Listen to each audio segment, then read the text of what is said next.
Students, स्वागत है आपका नालंदा अकेडमी पर।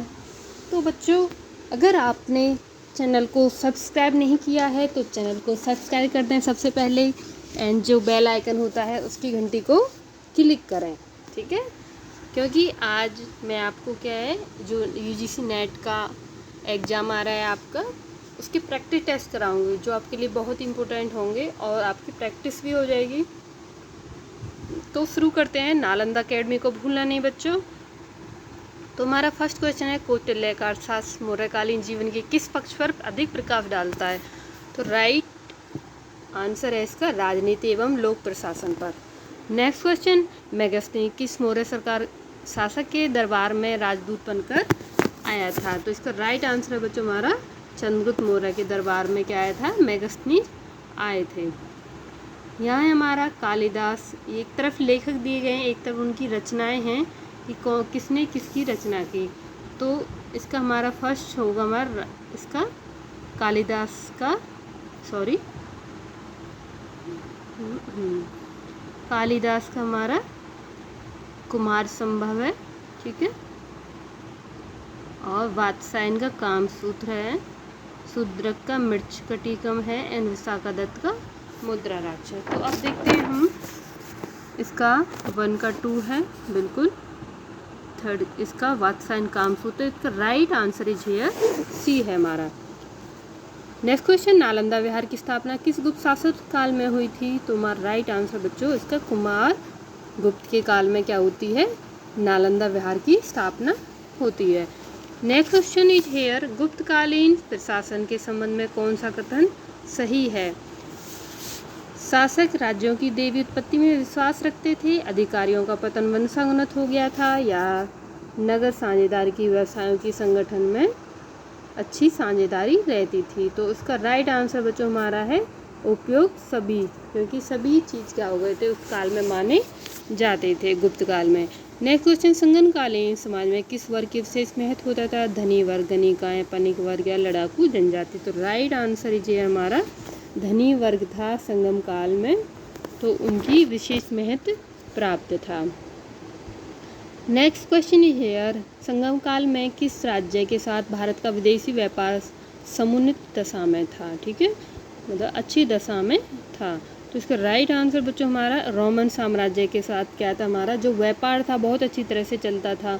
जो दक्षिण भारत का अरिकामेंडू है वहाँ पर बहुत ही उनके साक्ष्य पाए गए हैं कि रोमन, और एक एम्फोरा जैसे मटका टाइप होता है, तो एम्फोरा वगैरह जो रोम में उस समय शराब के और जैतून के तेल के लिए यूज होते थे, वो ही यहाँ पर ऐसे साक्ष्य मिले हैं अरिकामेंडू तट पर, ठीक है बच्चों। अगला क्वेश्चन हमारा, चोलकालीन स्थानीय स्वशासन एवं ग्राम प्रशासन व्यवस्था में जानकारी किस अभिलेख से प्राप्त होती है? तो इसका राइट आंसर बच्चों हमारा उत्तर मेरू अभिलेख से। नेक्स्ट क्वेश्चन, किस चोल संशीय शासक ने गंगे कोंड चोल की उपाधि प्राप्त की थी? तो राइट आंसर हमारा बच्चों इसका है राजेंद्र प्रथम ने क्या किया, गंग कोंड चोल की उपाधि प्राप्त की थी। ऐसा कहा जाता है कि इसने गंगा तक, जो उड़ीसा है, और गंगा के तट तक भी इन्होंने पूरा अधिकार कर लिया था, इसीलिए इन्होंने ये उपाधि धारण की थी, ठीक है। राष्ट्रकूट शासक द्वारा निर्मित एलोरा का कैलाश मंदिर किस शैली का अनुपम उदाहरण है? तो राइट आंसर बच्चों हमारा जो एलोरा की गुफाएं हैं, ठीक है, और कैलाश मंदिर है, वो हमारे द्रविड़ शैली में बना हुआ है। आगे क्वेश्चन है, अशोक के किस अभिलेख में कलिंग युद्ध का विस्तृत वर्णन मिलता है? राइट आंसर ये हमारा 13वां शिलालेख है, जिसमें अशोक के अभिलेख में कलिंग के युद्ध का वर्णन किया गया है कि किस तरह से उन्होंने कलिंग पर आक्रमण किया, एंड जो वहाँ पर जो हानि हुई थी उसका भी वर्णन उसमें मिलता है। कौन सा गुप्त काल मंदिर पंचायत शैली में निर्मित किया गया है? सिरपुर का लक्ष्मी मंदिर, देवगढ़ का दशावतार मंदिर, नचना कुठार का पार्वती मंदिर, या भुमरा का शिव मंदिर? तो राइट आंसर बच्चों हमारा है इसमें देवगढ़ का दशावतार मंदिर, ठीक है। हाँ, पंचायत शैली में क्या है, देवगढ़ का दशावतार मंदिर क्या है, पंचायत शैली में बना हुआ है। अगर आपको मैच भी करने आ जाएंगे कि सिरपुर का और देवगढ़ का नचना कुठार, ये भुमरा का शिव मंदिर किस में बना हुआ, उनकी पंचायत शैली का वर्णन कीजिए, मतलब शैली का वर्णन कीजिए। ठीक है, तो इसका राइट आंसर बच्चों हमारा है देवगढ़ का दशावतार मंदिर किसमें बना हुआ है? पंचायतन शैली में। नेक्स्ट क्वेश्चन इज हियर हमारा, दक्षिण भारत के किस वंश ने मान्यखेत को अपनी राजधानी बनाया?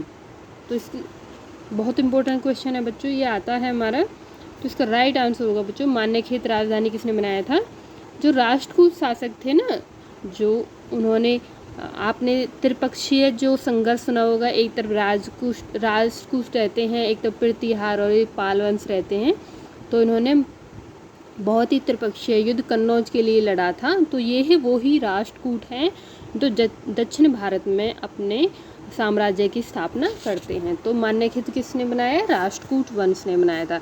कन्नौज के लिए त्रिकोणात्मक संघर्ष में भाग लेने वाले संगीत, देखो ये क्वेश्चन आ गया, मैंने देखा भी नहीं था एंड ये आ गया।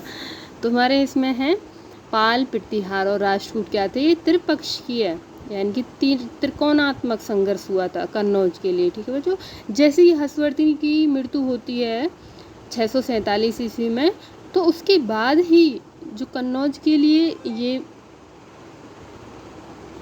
के लिए बहुत ही प्रॉब्लम होने लगी।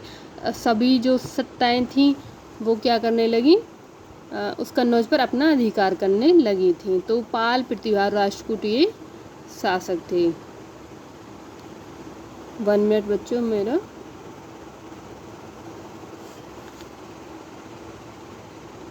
ठीक है, नेक्स्ट क्वेश्चन इज हियर कि सुमेलित करना है, प्रागैतिक सतल है और इधर काल है। ठीक है, तो हमारा बुर्जहोम है, बागोर है, इनाम गांव है और सोहन घाटी है। ये काल पूछे कि बुर्जहोम कौन से काल में स्थापित था? ठीक है, ये स्थान है हमारे। तो हमारा बुर्जहोम आएगा बच्चों हमारा नवपाषाण काल में। ठीक है, जो कश्मीर में स्थापित है। ठीक है, और बागौर है हमारा मध्य पाषाण काल से संबंधित है। इनाम गांव कहाँ से? हमारा ताम्र पाषाण काल से। और सोहन घाटी क्या है हमारा? इनाम गांव ताम्र पाषाण काल से और सोहन घाटी पुरापाषाण काल से संबंधित है। तो बच्चों ये बहुत इंपॉर्टेंट क्वेश्चन होते हैं, आप इनको, इनके फ्री नंबर रहते हैं नेट में, 2 नंबर का है ये। ठीक है, नेट में 2 नंबर का ही आता है। तो बच्चों हमारा इसका राइट आंसर होगा ए। ठीक है, बुर्जहोम नवपाषाण काल, बागौर क्या था? मध्य पाषाण काल, इनाम गांव क्या है? ताम्र पाषाण का, सोहन घाटी क्या है? पुरापाषाण काल। तो नेक्स्ट क्वेश्चन इज हियर, सेंधा सभ्यता के संबंध में कौन सा कथन सही नहीं है? सही नहीं पूछा है, तो इसमें मैं आपको वीडियो को पॉज करके पूरा क्वेश्चन पढ़िए।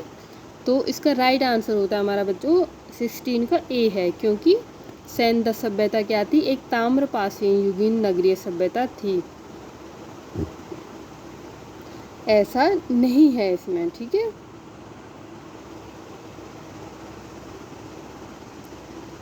ठीक है भाई, वो एक कांस्य युगीन सभ्यता थी। कांस्य ये ताम्रपाषाण दिया गया है, बल्कि जो सेंधा सभ्यता थी वो कांस्य युगीन सभ्यता थी। नेक्स्ट क्वेश्चन इज हियर, किस सेंधा स्थलों से हड़प्पा पूर्व सभ्यता के अवशेष भी प्राप्त हुए हैं? कालीबंगा, बनावली, कोरदीजी या ये सभी? तो राइट आंसर बच्चों हमारा ये सभी क्या है? हड़प्पा पूर्व सभ्यता के अवशेष भी मिलते हैं। हड़प्पा पूर्व से मतलब होता है हमारा बच्चों कि जो पूर्व विकसित सभ्यता थी उससे पहले कहाँ पर साक्ष्य पाए गए थे, मतलब अवशेष पाए गए थे। तो ये सभी हैं कालीबंगा, बनावली, कोटदीजी। अगला है भारत का आदर्श वाक्य सत्यमेव जयते किस उपनिषद से लिया गया है? तो इसका राइट आंसर बच्चों हमारा मुंडक उपनिषद है। ठीक है, सत्यमेव जयते कहाँ से लिया गया है? मुंडक उपनिषद से लिया गया है। Next question is here, Rigveda के किस काल में स्वर प्रथम 4 वर्णों का उल्लेख मिलता है? कि ब्राह्मण, क्षत्रिय, वैश्य और शूद्र। तो हमारा ये है 10वें मंडल में 4 वर्णों का उल्लेख किया गया है। नेक्स्ट क्वेश्चन बच्चों हमारा है, ऋग्वैदिक धर्म की प्रमुख विशेषता नहीं थी? तो बहुदेववाद था, प्राकृतिक शक्तियों का मानवीकरण था, भौतिक सुखों की कामना थी, क्या नहीं था? हमारा मोक्ष पर विचार नहीं था। मोक्ष पर विचार बच्चों कब आया है? हमारा उपनिषद काल में आया है, जब ऋषि और जो उनके जो शिष्य होते थे उन्होंने पूछा कि आत्मा क्या है, कि कैसे, मतलब इनका जो अंत होता है और कैसे जन्म और मृत्यु के कारण को पूछा। ठीक है बच्चों, बुद्ध की उपनिषदों का सार, उनकी संपूर्ण शिक्षाओं का आधार स्तंभ है। कौन सा है बच्चों? जो उनकी शिक्षाएं हैं कहाँ पर हैं? अभिधम पिटक में है। ठीक है।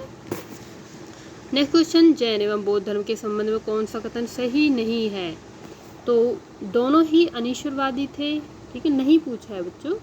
दोनों ही अनीश्वरवादी थे, दोनों ही आत्मा का निषेध करते थे, दोनों वैदिक यज्ञ विधान या कर्मकांडों का विरोध करते थे, दोनों धर्म अहिंसावादी थे। राइट आंसर बच्चों हमारा दोनों ही आत्मा का निषेध करते थे। तो इसका हमारा सही आंसर बच्चों ये है, मतलब नहीं पूछा गया है। ठीक है, इसमें एक धर्म मानते थे कि आत्मा है। ठीक है। अगला क्वेश्चन, सांख्य दर्शन के अनुसार मोक्ष की प्राप्ति संभव है यथार्थ ज्ञान से, संन्यास ज्ञान से, या भक्ति से, या निष्काम काम से? तो राइट आंसर बच्चों हमारा होगा यथार्थ ज्ञान से सांख्य दर्शन के अनुसार मोक्ष की प्राप्ति संभव है। अगला क्वेश्चन है, तमिल में नैनारों की भावात्मक कविता की क्या संज्ञा है? जो भावात्मक कविता हैं उनकी क्या संज्ञा दी जाती है? तो राइट आंसर बच्चों हमारा किस में दी जाती है, ये पूछना था इसमें। तो राइट आंसर बच्चों हमारा तेवारम में। जो तमिल के नैनारों की भावात्मक कविताएं थी वो तेवारम में ये सभी संकलित हैं। अगला क्वेश्चन बच्चों हमारा, निम्नलिखित में से किस महाजनपद में गणतात्मक शासन प्रणाली विद्यमान थी? तो हमारा बच्चों इसमें राइट बच्चों वज्जी क्या थे? गणतांत्रक, यानी कि जो लोकतंत्र होता था वहाँ वज्जी में ये स्थापित था, गणतात्मक। ठीक है। अगला क्वेश्चन, प्रसिद्ध विद्वान राजशेखर किसकी राज्यसभा में निवास करते थे? तो इसका राइट आंसर बच्चों हमारा होगा महेंद्रपाल की सभा में ये रहते थे। कविराज नामक काव्य ग्रंथ किस भाषा की रचना है? संस्कृत की, तमिल की, मलयालम की, या कन्नड़ की? तो राइट आंसर जो होगा हमारा कविराज क्या है? कन्नड़ भाषा में लिखे गए हैं। अगला क्वेश्चन हमारा बच्चों, किस चालुक्य शासक के काल में चीनी यात्री ह्वेनसांग भारत आया था? मंगलेश, पुलकेशियन, या पुलकेशियन द्वितीय? तो राइट आंसर होगा बच्चों हमारा चालुक्य शासक पूछा है। अगर हर्षवर्धन की भी उन्होंने जो उनके शासन की जो भी वो थी राजनीतिक, वो सभी उनका वर्णन किया गया है। ठीक है, तो ये चालुक्य शासक उन्हीं के समकालीन थे हर्षवर्धन के। तो ये पुलकेशिन द्वितीय के समय में ये आए थे। कौन? ह्वेनसांग। आगे क्वेश्चन है, किस पल्लव शैली में एकाश्म मंदिर रथ का निर्माण किया गया है? तो बच्चों इसका राइट आंसर होगा मामल शैली क्या है? एकाश्म मंदिर। एकाश्म मंदिर होता है बच्चों कि एक ही पत्थर से बना हुआ जो मंदिर रहता है उसको हम एकाश्म मंदिर का निर्माण मामल शैली में किया गया था। अलबरूनी ने किस रचना में भारत की स्थिति का विशद वर्णन किया है? कहाँ पर किया है? तो बच्चों से पूछा है तो उन्होंने किया है किताबुल हिंद, उनकी एक पुस्तक होती है, उन्होंने भारत की स्थिति का वर्णन किया है। भारत में मोहम्मद गौरी को मतलब पहली बार पराजित करने वाला श्रेय किसे जाता है? तो बच्चों इसका राइट आंसर होगा हमारा सी, मूलराज द्वितीय को। ठीक है। नेक्स्ट क्वेश्चन है, गुलाम वंश के किस शासक ने लाक्सवस कहा जाता है? ये तो बहुत इजी क्वेश्चन है बच्चों हमारा। इनका राइट आंसर है कुतुबुद्दीन ऐबक को लाक्सवस की उपाधि दी गई थी। नेक्स्ट क्वेश्चन हमारा, इल्तुतमिश के संबंध काल में कौन सा कथन सही है? तो पढ़ते हैं हम उनकी स्टेटमेंट। इसने खलीफा से सुल्तान पद की स्वीकृति प्राप्त की थी। बी, मंगोल अधिकारी चंगेज खां के आरोपण का सामना किया था, या इल्तुतमिश ने इक्तदारी व्यवस्था का अनुमोदन किया, या गुलाम सरदारों की तुर्कान चहलगानी नामक संगठन का भंग किया था। इसका राइट आंसर बच्चों हमारे पहला है, इसने खलीफा के सुल्तान पद की स्वीकृति प्राप्त की थी। यानी कि जो कुतुबुद्दीन ऐबक थे उनको जब भी वो नहीं माना गया था राजा, जब उन्होंने सुल्तान की पद वो थी जो पदवी धारण सुल्तान यानी कि जो पैगंबर के खलीफा थे, पैगंबर थे पहले, फिर उनके खलीफा हुए हैं, तो खलीफा से इन्होंने स्वीकृति प्राप्त नहीं की थी, किन्होंने, कुतुबुद्दीन ऐबक ने। जब भी इनको राजा कम माना जाता है, बल्कि इनको पूरा जो दिल्ली सल्तनत है उसका श्रेय जाता है स्थापित करने का। नेक्स्ट क्वेश्चन ये है बलबन के, तो हमारा राइट आंसर बच्चों हमारा ए है, ठीक है। बलबन के राजतंत्र सिद्धांत के प्रमुख कौन थे, क्या थे, कि राजा ईश्वर का प्रतिबिंब है, न्याय शासक का सर्वोच्च दायित्व है, या मान मर्यादा एवं प्रतिष्ठित राजतंत्र के लिए महत्वपूर्ण है, उपयोग सभी। तो राइट आंसर बच्चों हमारा डी होगा इसमें, ठीक है, डी की ये सभी थे जो बलबन के सिद्धांत थे जो राजा के, वो सभी तीनों, यानी कि चारों, तीनों हैं, फिर चारों तो ऊपर सभी दे रखा है। आगे है कि सूची 1 को सूची 2 से मिलान करना है। दीवाने मुस्खराज किसने किया था ये वाला विभाग, अमीर कोही या आरिजे मुबालक किसने किया। तो राइट आंसर बच्चों हमारा देखो देखते हैं, दीवाने मुस्खराज अलाउद्दीन खिलजी ने किया है, ठीक है। अमीर कोही किया है इन्होंने, हाँ, मोहम्मद बिन तुगलक ने। आरिजे मुमालिक तो बलबन ने स्थापित किया है, ठीक है। तो इसका राइट आंसर बच्चों हमारा ए का 2, यानी कि D is right answer. Next question, Alauddin Khilji की दक्षिण विजय के नेतृत्व में किसके द्वारा किया गया था। दक्षिण विजय किसके द्वारा की गई थी अलाउद्दीन खिलजी की। तो राइट आंसर बच्चों हमारा है मलिक कफूर के द्वारा दक्षिण विजय की नेतृत्व किया था उन्होंने। अगला क्वेश्चन, विजयनगर साम्राज्य के प्रथम राजवंश संगम वंश के संस्थापक थे, हरिवंश बुक्का, कृष्णदेवराय, विरूपाक्षादित्य या देवराज प्रथम। तो राइट आंसर बच्चों हमारा इसका है हरिहरवंश बुक्का कौन थे, विजयनगर के संस्थापक थे। नेक्स्ट क्वेश्चन, निम्नलिखित में से किस विद्वान को कृष्णदेवराय के अष्ट दिग्गजों का स्थान प्राप्त था। तो राइट आंसर तेनाली रामकृष्ण, जो उनके 8 दिग्गज थे उनमें ये भी नाम शामिल था, तेनाली रामकृष्ण। नेक्स्ट क्वेश्चन, निम्नलिखित राज्य के अयंगर व्यवस्था किस विषय से संबंधित थी। तो अयंगर क्या थी, स्थानीय प्रशासन से संबंधित ये होती थी, ठीक है।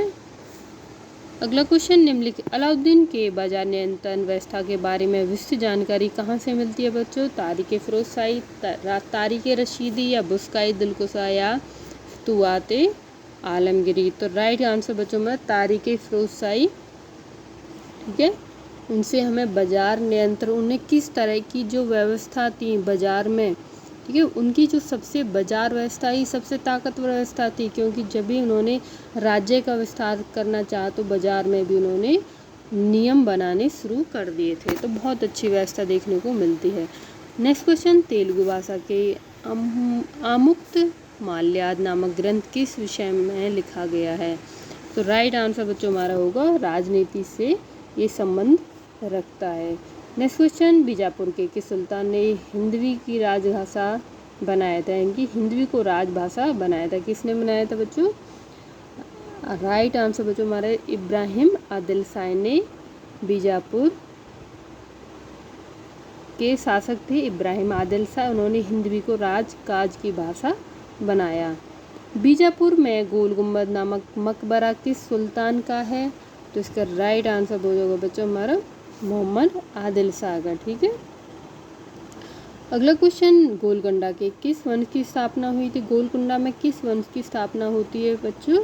तो राइट आंसर बच्चों हमारा कुतुब शाही, ठीक है। ये चारों वंश होते हैं, बरीद शाही, कुतुब शाही, इनाम शाही और निजाम शाही। तो गोलकुंडा में किसकी थी, कुतुब शाही वंश की स्थापना हुई थी। अगला क्वेश्चन, दिल्ली सल्तनत में किस सुल्तान ने अपने नाम के शासन गाजी काफिरों का वध करने वाला, काफिरों का वध करने वाला शब्द का प्रयोग किया है। तो राइट आंसर बच्चों हमारा होगा गयासुद्दीन तुगलक ने क्या कहा है कि मैं काफिरों का वध करने वाला हूँ। तो उनके नाम के ये सभी प्रयोग किया गया है, ठीक है। इनके बाद मोहम्मद बिन तुगलक आते हैं, फिर आते हैं फिरोज शाह तुगलक, ठीक है बच्चों। तो ये सबसे पहले तुगलक वंश के शासक होते हैं। अगला क्वेश्चन, मोहम्मद बिन तुगलक ने राजधानी परिवर्तन करने का मतलब क्या कारण था जो वो दक्षिण में ले गए थे। तो बच्चों इसका सामरिक कारण था, सांस्कृतिक कारण था, ऐतिहासिक कारण था, आर्थिक कारण था। तो बच्चों इसका हमारा है सामरिक कारण। ठीक है, सामरिक है, ये क्या है बच्चों, बड़े थोड़ा मिसप्रिंटिंग हो गया है इसका, अभी देखते हैं। हाँ, सामरिक कारण था। सामरिक कारण बच्चों वहाँ,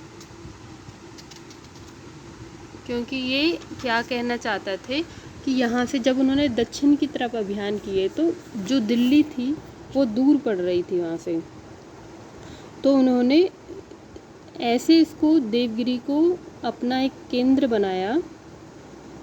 तो वहाँ पर उन्होंने क्या है कि यहाँ से मैं कंट्रोल कर सकता हूँ पूरे भारत को। ठीक है, अगला क्वेश्चन हमारा है सुल्तान की प्रजा से, यहाँ देखते हैं, सुल्तान को प्रजा से था, प्रजा को सुल्तान से मुक्ति मिल गई है, कथन किस सुल्तान से संबंधित। तो राइट आंसर बच्चों हमारा होगा मोहम्मद बिन तुगलक के बारे में कहा गया था कि प्रजा को सुल्तान से, सुल्तान को प्रजा से तथा प्रजा को सुल्तान से मुक्ति मिल गई। नेक्स्ट क्वेश्चन, मुगलकालीन सेना का गठन किस व्यवस्था पर आधारित था। तो हमारा बच्चों मनसदारी व्यवस्था पर ये आधारित था। हुमायूं, नेक्स्ट क्वेश्चन, हुमायूं के काल में दो प्रसिद्ध चित्रकार कौन से थे। तो बच्चों हमारे बताना है सैयद अली और अब्दुल समद क्या हैं इसके दो प्रसिद्ध चित्रकार हैं। ठीक है, हुमायूं के काल में पूछे हैं, और तो अलग अलग बिशनदास मंसूर, अबुल हसन मनोहर, ये अबुल सवल बसावन, ये अकबर के काल में रहते हैं। ठीक है, तो हुमायूं के काल में कौन थे, सैयद अली और अब्दुल समद। नेक्स्ट क्वेश्चन, नादिर शाह का आक्रमण किस मुगल शासक के काल में हुआ था। अहमद शाह, बहादुर शाह या फर्रुखसियर या मोहम्मद शाह। तो राइट आंसर बच्चों होगा मोहम्मद शाह, जो 1339 ईस्वी में नादिर शाह ने आक्रमण किया और दिल्ली को बहुत बुरी तरह से लूटा था। तो जब मोहम्मद शाह, जो बहुत ही जैसे जैसे 1707 के बाद सत्ता बहुत ही ख़राब होने लगी थी, तो बाहर के जो आक्रमणकारी थे वो यहाँ पर आने लगे। तो बच्चों ये हमारे 50 क्वेश्चन थे मोस्ट ऑफ इम्पोर्टेंट। तो बच्चों अगर आपने चैनल को सब्सक्राइब नहीं किया है, चैनल को सब्सक्राइब करें एंड नालंदा एकेडमी को जो एक बहुत ही नई चोटी तक पहुँचाएँ। तो थैंक यू बच्चों।